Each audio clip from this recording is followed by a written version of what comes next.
اللہ علیہ کے پاس نا ایک بوڑھی اما اپنا بیٹا چھوڑ گئی. تو حضرت صاحب نے کو 2 4 5 مہینے رکھا. تو بعد میں اس کی اما کو بلا کے کہا کہ تو بیوہ ہے, بیٹا تیرا یتیم ہے, میں نہیں چاہتا کہ اس کا وقت ضائع ہو. یہ پڑھنے والا کوئی نہیں, سارے نہیں بھائی پڑھنے والے ہوتے.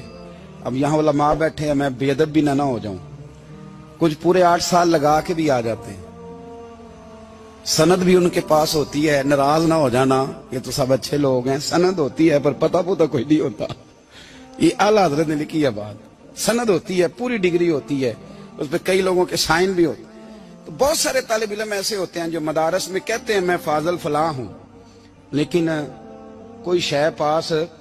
تو مولانا سردار احمد صاحب محدث اعظم پاکستان رحمۃ اللہ علیہ اس بوڑھی کو کہنے لگے تیرا بیٹا کون دینا ہے, پڑھنا پڑھانا اس نے کچھ بھی نہیں, تو یتیم بچہ ہے, کل کو تو کہے گی کہ میرے بیٹے نے وقت ضائع کیا تو واپس لے جا. بوڑھی اما رونے لگ گئی, کہنے لگی میں پڑھانے تو نہیں لائی تھی, میں تو آپ کو رب کا ولی سمجھتی ہوں, میں تو نوکری کرانے لائی تھی. نوکری. حضرت انس بن مالک کہتے ہیں میری اماں بھی حضور کی بارگاہ میں دے گئی تھی. حضور کی بارگاہ میں یہ نہیں کہا تھا کہ یا رسول اللہ پڑھا دیں, ہاں میں ذمہ داری سے بات کر رہا ہوں. یہ نہیں کہا تھا حضور مجاہد بنا دیں. یہ تھوڑی کہا تھا کہ یا رسول اللہ صلی اللہ تعالی علیہ وسلم سے مفسر, محدث, محقق, مفتی بنا دیں. حضرت انس کی اماں کہہ گئی تھی سونیا جب تک یہ رہے گا نا آپ کی نوکری کرے گا, یہ گھر کے کام کاج کرے گا, ڈیوٹی کرے گا. حضور یہ آپ کی نوکری کرے گا.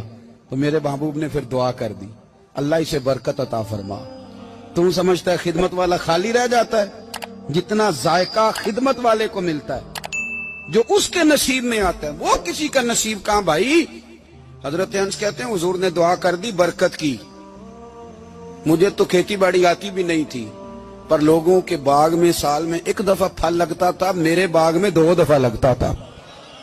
حضور نے دعا کر دی یا اللہ اسے اولاد دے. فرماتے ہیں میرے بیٹے, میرے پوتے, میرے نواسے, میری بیٹیاں. فرماتے ہیں میں زندہ ہوں اور میری 100 اولادیں موجود ہیں. پریشان ہو گیا 100 سن کے کہ بچے 2 ہی اچھے, 100 اولادیں میری موجود ہیں. حضرت انس بن مولانا سردار احمد صاحب کے پاس نا چھوڑ گئی بچہ. کہنے لگی حضرت جی میں کو پڑھانے کے لیے تھوڑا چھوڑ گئی ہوں, میں تو اس لیے چھوڑ کے گئی ہوں کہ آپ مہربانی کریں, خدمت کرائیں. تو حضرت جی کہنے لگے کوئی ایسا کام ہی نہیں, خدمت والا کیا کراؤں. کہنے لگی پٹھے پوا لیا کرو. جی ہن لڑ پیندے نے, کہنے نے بچے کام کر دیں مدرسے دا. حالانکہ اب کہاں بچے کام کرتے ہیں, اب تو گزر گیا دور, اب تو بچے کام کراتے ہیں. اب بچے بھی ناراض ہو رہے ہیں, گور گور کے دیکھ رہے ہیں. صحیح پہ رہا ہوں آپ کو, بچے کام کراتے ہیں, بچے کہاں کام کرتے. کہنے لگی یہ چارہ ڈالے کرے گا آپ کی بھینسوں کو. تو حضرت نے اس کو کہا کہ بی بی چارہ میری بھینسوں کو ڈالنے کے لیے میں نے بندہ رکھا ہوا ہے, تو جا لے جا. کہنے لگی ہاتھ باندھ کے حضور مہربانی کریں رکھ لیں, چارہ ڈالے گا. اور پتر توجہ سے چارہ ڈالنا حضرت کی بھینسوں کو. رونے لگی. حضرت نے رکھ لیا, مہینے کا خرچہ بھی دیتے. شام کو نا وہ سارا دن کام کرتا, شام کو آ کے پیروں میں بھی بیٹھ جاتا. حضرت جی لائیں تیل تھوڑا سا, پیر نہ دبا دوں. 8 سال ساتھ والے پڑھتے رہے, یہ بیچارہ نوکری کرتا رہا. میرا روپ بھی نہیں تے میرا رنگ بھی نہیں, اور مینو یار منان دا ٹنگ بھی نہیں. کبھی کبھی نا حضرت بلال حبشی فارغ ہوتے نا تو نبی پاک کی بارگاہ میں عرض کرتے حضور کوئی کام تو نہیں, سارے ہو گئے, حضور جاؤں ذرا. چلے جاتے. ایک دن سلمان فارسی کہنے لگے یا رسول اللہ یہ بلال کہاں جاتا ہے. فرمایا جا دیکھ کے تو آ. حضرت سلمان واپس آئے تو آ کے رونے لگے. کہنے لگے سونیا جب یہاں سے جاتا ہے نا تو جا کے سیدہ فاطمہ کی چکی پیسنی شروع کر دیتا, بی بی صاحبہ کے کام کرنے لگتا ہے. گھر میں جا کے اسنین کی ڈیوٹی کرتا ہے, وہاں بھی کام یہاں بھی کام. وہ چارہ ڈالتا رہا, اس نے چارہ ڈالا. حضرت محدث اعظم کی بھینسوں کو دستار فضیلت کا وقت آ گیا, سارے پگڑیاں سجا کے آ گئے, آج دستار ہوگی.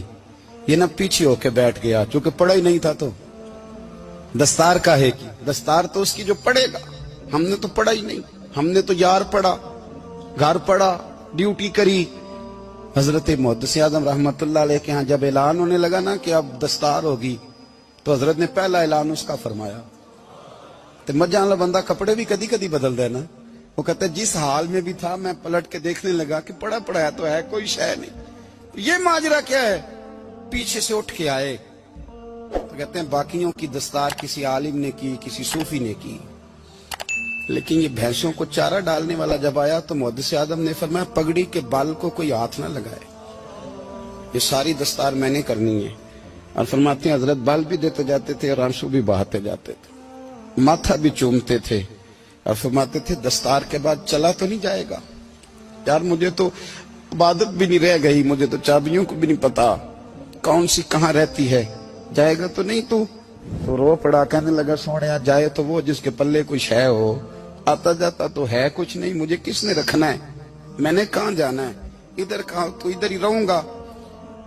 اس طالب علم کے سارے استاد بھائی کہتے ہیں اس نے دستار کرائی, پڑھا پڑھایا کچھ نہیں, پر جو مسئلہ اڑ جاتا تھا نا, وہ جو اڑ جاتا تھا نا, وہ جا کے اس سے پوچھتے تھے تو کتابیں کھولنے کی ضرورت نہیں پڑتی تھی. حضرت ام سلمہ رضی اللہ تعالیٰ عنہ کہتی ہے میں نے عرض کی یا رسول اللہ صلی اللہ علیہ وسلم میری بچی بڑی بیمار ہے, تو مجھے کسی نے کہا ہے یہ تھوڑی سی نشے والی چیز ہے, یہ بنا کے تیار کر کے دو صحیح ہو جائے گی, بیمار ہے بچی تو یہ نشے والی چیز ہے, اس کو تیار کر کے دو, تھوڑا نشہ ہے. اگرچہ بعض, میں نے شروع میں کہا, بعض لوگ مریض کو, سخت مریض کو ایسی ادویات جو مجبوری بن جائے اس کی گنجائش اور اجازت دیتے ہیں. محتاط علماء تو اس میں بھی بہت ساری چیزیں پہلے بیان کرتے, لیکن اس نے کہا جی میرا نشہ دینا ہے شفا کے لیے. حضرت ام سلمہ کہتی ہے میرے نبی پاک نے میری طرف دیکھا, میری طرف, تو میں نے کہا یا رسول اللہ آپ کیا فرمانا چاہ رہے ہیں؟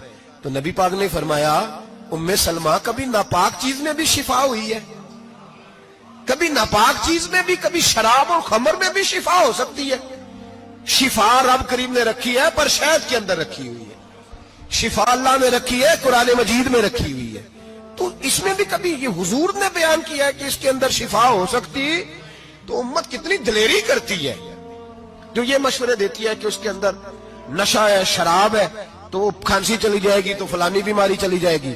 نہ آؤ ان چیزوں پہ, نہ اپنے ایمان کو خرابی دو, اور نہ ایسی باتیں کرو جس سے کہ ڈائریکٹ رسول اللہ صلی اللہ علیہ وسلم کے واضح ارشادات کی مخالفت ہو. میرے نبی پاک صلی اللہ علیہ وسلم نے فرمایا, اور پھر کچھ لوگ کہتے ہیں تھوڑی پی ہے جی.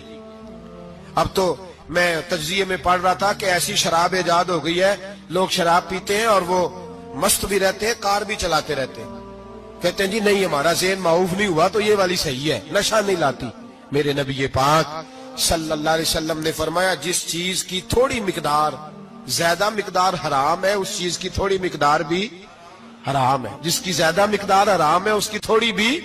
تو خمر اور شراب اگر فل پینا جائز نہیں تو تھوڑی پینا بھی جائز, یہ حرام ہے اور حرام تھی اور قیامت تک حرام ہی رہے گی. میرے نبی پاک صلی اللہ علیہ وسلم نے منع کیا اور حضور نے اظہار ناپسندیدگی فرمایا, اور میں 40 دن تو عبادت ہی قبول نہیں ہوتی شراب پینے والوں جب تک سچی توبہ نہ کرے. یہ لفظ جب ادا کرتا ہوں تو شرم سے میری زبان لڑکھڑاتی ہے کہ یار درباروں پہ بھی نشہ بکتا ہے. میں یہ بات کر رہا ہوں صوفیاء کا ترجمان, درباروں پہ, مزاروں پہ, اور سجادہ نشینوں تمہیں زمین نگل جائے, آسمان تمہیں لے اڑے, تم پر قہر نازل ہو, تم نے باپ دفن کر کے تو وہاں نشے کا اڈا بنا لیا, ماؤں سے بیٹے چھیننے لگے ہو, عورتوں کے سروں سے کپڑے چھیننے لگے ہو, سہاگ مارنے لگے ہو, بیٹیاں اور بیٹے یتیم کرنے لگے ہو, نشہ بیچتے ہو درباروں اور مزاروں پہ. یہ تماشا لگ گیا. آپ کیسے کروں یہ بات, پر کرنی پڑ رہی ہے, مجبوری ہے, یہ مضمون مکمل نہیں ہو سکتا. بند کر دیں وہ دربار, ہمیں نہیں چاہیے جن درباروں پہ نشہ بکتا ہے. میں ذمہ داری سے کہہ رہا ہوں, بات ریکارڈ ہو رہی ہے. جوتے کی نوک پہ وہ سجادہ نشین جو امت کو ڈرگز دیتا ہے, وہ سجادہ نشین کا ڈیرا نہیں, وہ گند کا اڈا ہے, وہاں سے فیض نہیں مل رہا, امت کی تباہی ہو رہی ہے. بتا دو, پھیلا دو, اس کو اعتراض کرنا کرو.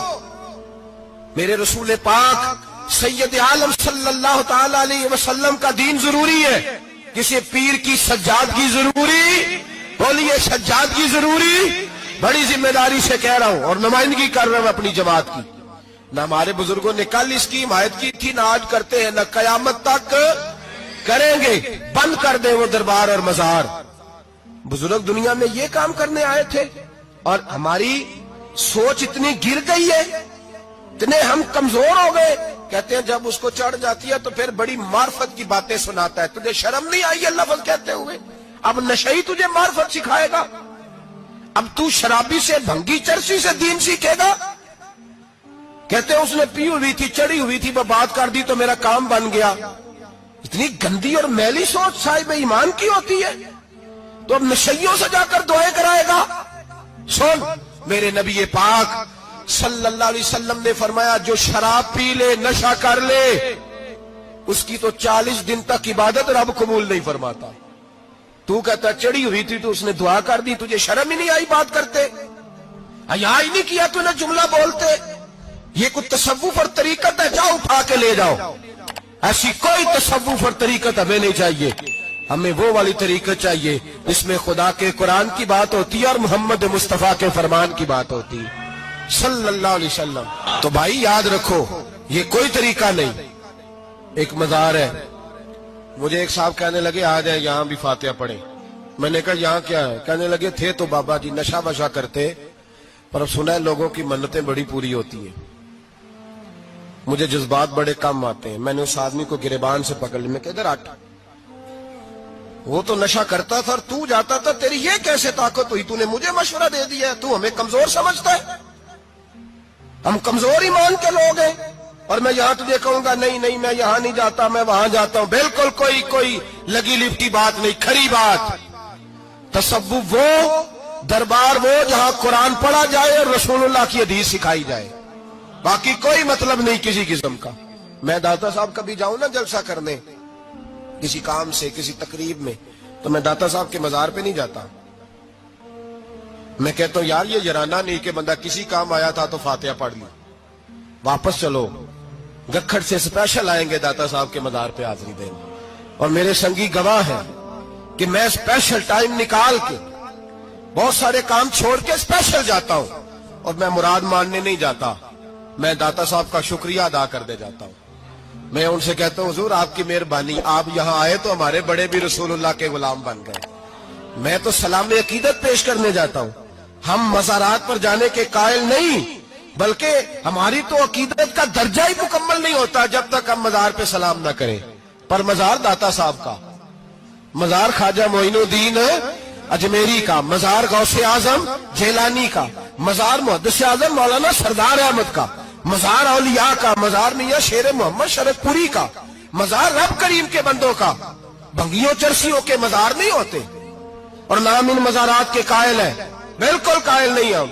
میں تھوڑے دن پہلے لاہور گیا تھا، تو میں کار میں میاں صاحب میاں شیر محمد شرف پوری کا ذکر کر رہا تھا۔ میں اپنے دوستوں سے کہہ رہا تھا یار بہت بڑا بابا ہوا ہے، تو مجھے کہنے لگی کرامت کیا ہے؟ میں نے کرامت یہ ہے کہ ساری زندگی سنت کا درس دیا ہے۔ تو مجھے کہنے لگے آپ کبھی گئے نہیں؟ میں نے کہا میں اسپیشل گیا تھا، اور تھوڑے دنوں کے بعد پروگرام بناؤں گا تو میں ساتھ لے کے جاؤں گا۔ ہم مزارات کے قائل ہیں، حاضریاں دیں گے مزاروں پہ، لیکن بھنگیوں چرسیوں کے مزاروں پر جانے کے قائل ہیں؟ زور سے بولے، یہاں جانے کے قائل ہیں؟ کوئی عقیدہ نہیں ہے ہمارا۔ نشہ بکے گا اب مزاروں پہ، اب یہ تصوف ہوگا وہاں، یہ طریقت ہوگی۔ اور ملت پر رحم کھاؤ خدا را۔ اگر تمہارے قومی ادارے کہتے ہیں رپورٹ کرنے والے کہ 70 لاکھ پاکستانی نشہ کرتا ہے، تو کیا تمہیں یہ نہیں پتا کہ نشہ بیچتا کون ہے؟ کیا تمہیں یہ نہیں پتا کہ ڈرگز کا کاروبار کون کرتا ہے؟ اگر تمہیں یہ پتا ہے تو کیا یہ خبر نہیں تمہیں کہ ان رگوں پر یہ خون اتارتا کون ہے؟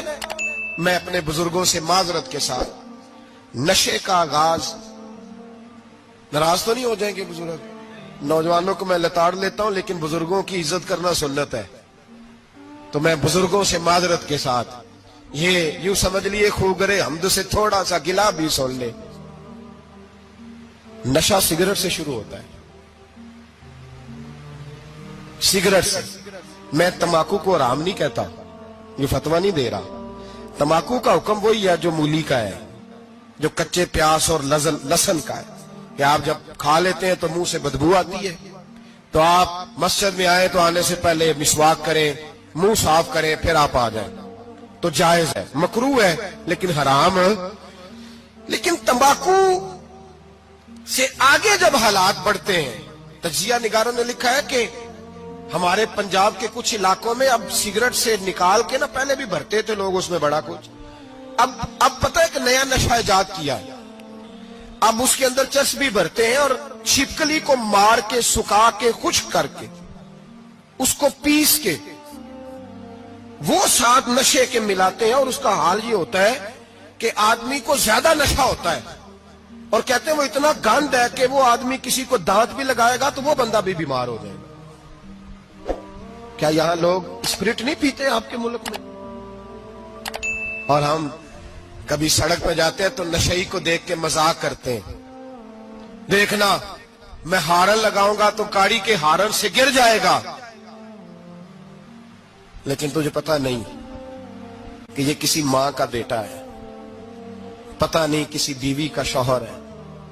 ایک ہمارے دوست ہیں, بزرگ ہیں, ان کا داماد فوت ہو گیا, نشہ کرتا تھا, تو میں تعزیت کرنے ان کے گھر پہنچا تو کھڑے ہو گئے ہاتھ باندھ کے, کہنے لگے حضرت صاحب باقی ساری گلاں چھڑ دیو, صرف نشے تے تقریر کریا کرو. وہ جب جیتا تھا تو تب بھی اس کے بچے یتیم ہی تھے, یتیم ہی تھے. میری بیٹی جب میرے گھر آتی تھی اور میں اپنے پوتوں کے اتنے کپڑے اسے پہننے کو دیتا تھا تو میرا کلیجہ پھٹتا تھا, اور میری بیٹی اس کی زندگی میں بھی بیوہ کی زندگی گزار رہی تھی. وہ میری بہوؤں کے اترے ہوئے کپڑے پہنتی تھی, کوئی دعا کرو, کوئی جلسے کرو, یہ لت ختم ہو جائے. اور کہنے لگا اب میرے وہ چلا تو گیا ہے, دادا دادی اس کے پہلے کوئی نہیں, چچا ہے کوئی نہیں, جب تک تو میں زندہ ہوں ان نواسوں کو کوئی روٹی کا لقمہ, کوئی کپڑا مل جائے گا, لیکن سوچتا ہوں میں بوڑھا ہوں, مر گیا تو ان کو کوئی پوچھے گا بھی نہیں, کون ان کی خبر. اتنا ظلم اس قوم سے, اتنی زیادتی, اور آرام سے لکھ کر لوگ گزر گئے کہ یہ 70 لاکھ ہے, ان کا درد تو سمجھو, تکلیف تو سمجھو. 7 فٹ کا سونا جوان اور نشے کا عادی ہے تو کسی نالی میں پڑا ہوا ہے. اور میں نے کہا اس قوم کے ساتھ اس سے بڑا بھیانک مذاق کیا ہوگا. کوئی دانشور تھا بڑا ظالم, اس ظالم سے کوئی مشورہ لینے آیا, اس نے آ کے کہا تو بڑا ظالم ہے, بڑے کڑوے مشورے دیتا ہے, میرا ایک دشمن ہے, میں اس سے بدلہ لینا چاہتا ہوں, میرا دل کرتا ہے اس کا بچہ قتل کر دوں تاکہ وہ تڑپے. تو ظالم نے کہا اسے قتل نہ کر, وہ تو اس کا باپ 2-4 مہینے رو کے چپ کر جائے گا, پھر میں سخت سزا دینا چاہتا ہوں, مشورہ دے. تو اس نے کہا اس کے بچے کو نشے پہ لگا دے, جس کا بچہ نشہ کرے گا وہ باپ روز مرے گا, روز جیے گا, وہ ماں روز مرے جیے گی, نشے پہ لگا دے. اس قوم کے ساتھ سب سے بڑا ظلم یہ ہوا کہ ملت کا جوان نشے پہ لگ گیا, ڈرگز پہ لگ گیا. اتنے تباہ حالات ہوئے کہ جوان چڑھتی جوانیاں, اماں نے کتاب دے کے بھیجا تھا, اور کالج سے واپس آئے تو نشے کے ٹیکے ہاتھوں میں پکڑے ہوئے, ٹیکے. اور آپ کے اس ملک کے اسلام آباد میں ایک دن میڈیا نے وہ خبر بھی وائرل کی اور وہ چیز بھی دکھائی لوگوں کو, 3 مہینے کا بچہ لے کے نشئی سڑک پہ آ گیا. اس نے کہا میرا نشہ ختم ہو گیا, میرا بچہ خرید لو, 2 پڑیاں دے دو. تو وہاں بیبیاں جو سن رہی تھی وہ بھی چیخے مار کے رو رہی تھی. یہ ظلم کیا اس قوم کے ساتھ, اور کرپشن کی لعنت نے اجازت دی سپلائی کرنے والوں کو کہ گلی گلی بیچے, گلی گلی. انہوں نے کچھ تھوڑا ظلم نہیں کیا ان حکمرانوں نے. اور ہماری اپوزیشن, اس کو نہ صرف اتنا پتا ہے کہ یہ جائیں اور ہم آئیں, اس سے زیادہ کوئی غرض نہیں. بھائی کرپشن کے خلاف نکلے ہو تم, نشے کے خلاف کس دن نکلو گے, جوئے کے خلاف کس دن, قوم تو مر رہی ہے نشے سے, اس کے خلاف میدان میں کب آؤ گے. صرف اتنا ہے کہ یہ جائیں اور ہماری باری آئے, اس سے زیادہ کچھ نہیں. جتنے مجرم وہ ہیں اتنے ہی تم بنتے جاؤ.